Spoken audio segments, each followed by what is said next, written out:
এবার হচ্ছে যেটা অনুকূলে বলতে গেলে দেবগুরু বৃহস্পতি মোটামুটি অনুকূল থাকবে, বুধ থাকবে, শুক্র থাকবে। আহ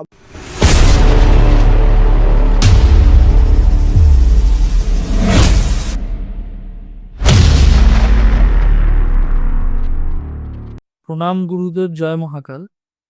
গুরুদেব, 2026 সালে কর্কট রাশির জাতক জাতিকাদের কেমন কাটবে এই বিষয়টি নিয়ে একটু বলবেন।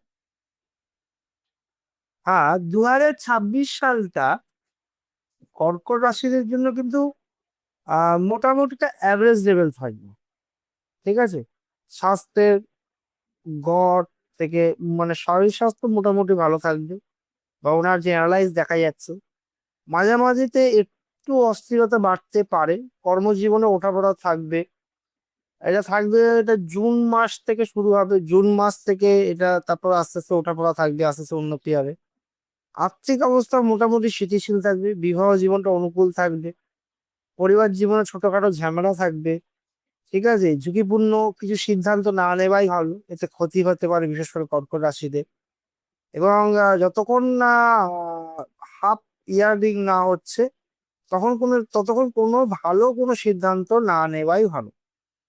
এবার হচ্ছে যেটা অনুকূলে বলতে গেলে দেবগুরু বৃহস্পতি মোটামুটি অনুকূল থাকবে, বুধ থাকবে, শুক্র থাকবে, মঙ্গল থাকবে, মোটামুটি এরা অনুকূল অবস্থা থাকবে। এবং খারাপ এবং চ্যালেঞ্জিং এর মধ্যে পেলে শনি, রাহু এবং কিন্তু মঙ্গল, এই তিনটে গ্রহ কিন্তু খারাপ থাকবে কর্কট রাশির জন্য 2026 সালে। ঠিক আছে, এই জিনিসটা একটু ভালো করে দেখতে হবে। এবং যেটা দেখা যাচ্ছে কর্কট রাশি বেশি কিন্তু পরীক্ষা মুখে চ্যালেঞ্জে পড়বে এবং বিভ্রান্ত হবে। শনি সারা বছর যদি কর্কট রাশি অনুযায়ী মীন রাশি তো কর্কটের নবম ভাগে থাকবে। আমি আবার বলছি, শনি সারা বছর মীন রাশিতে থাকবে এবং কর্কট রাশির নবম মানে 9 নম্বর ঘরে থাকবে, যাতে ভাগ্য, দীর্ঘযাত্রা, উচ্চশিক্ষা, ধর্ম, আত্মত্যাগ, বাবা শিক্ষা সম্পর্ক রিপ্রেজেন্ট করে। এইগুলো মোটামুটি থাকবে। শনির প্রভাবে কিন্তু ভাগ্যের দরজা একমাত্র পরিশ্রম দ্বারাই করবে, ধৈর্য ধরতে হবে। এবং সহজে কিছু কিন্তু শনি মহারাজ কিন্তু দেবে না, মানে বাজিয়ে বাজিয়ে বাজিয়ে মানে যতক্ষণ না ঢোলটা না ফাটছে ততক্ষণ কিন্তু শনি মহারাজ দেবে না। বাবাদের একটু যারা সিনিয়র, যদি কর্কট রাশি বাড়িতে কেউ সিনিয়র থাকে, মা হোক, বাবা হোক, দাদু হোক, দিদা হোক, তাদের একটু শরীর স্বাস্থ্যের উপর নজর দেওয়া উচিত। বিদেশ যাত্রা রয়েছে, যারা লেখাপড় বিদেশ যেতে চায় বিদেশ যাত্রা রয়েছে। কেউ যদি ঝামেলার মধ্যে দিয়ে যেতে হবে কিন্তু আছে।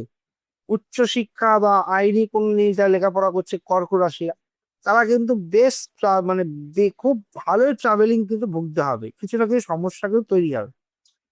এখন যেটা দেখা যাচ্ছে যে মার্চ থেকে এপ্রিল মাস অব্দি কর্কট রাশি একটু দুর্বল প্রভাব দুর্বল প্রভাব দেখা দেবে। ঠিক আছে, এবার আস্তে আস্তে যত মাস যাবে তত আস্তে আস্তে ঠিক হয়ে যাবে। এবং শনি এই অবস্থায় কর্কটে এবং কর্মফল কর্মফলের মতন দেওয়ার মতন অতীতে যা কাজ করেছো সেই ফলের ভোগ করতে হবে, যেহেতু শনি এবং মীন রাশি প্রবেশ করেছে, আর কর্কট যেহেতু 9 নম্বর ঘরে আছে।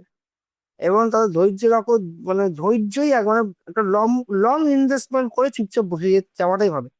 কুইকলি আসবে না, যেহেতু আমি আগেই বলেছি তিনটে গ্রহ খারাপ রয়েছে, কুইকলি আসবে না। শনি যেহেতু মীন রাশিতে রয়েছে, শনি সবই দেবে কিন্তু লেটে দেবে। এবং অন্য অন্য গ্রহে যদি দেখা যায় কর্কট রাশিতে রাহু আর কেতু কিন্তু বছর বেশিরভাগ সময় 8 নম্বর ঘরে বা 2 নম্বর ঘরেই থাকবে।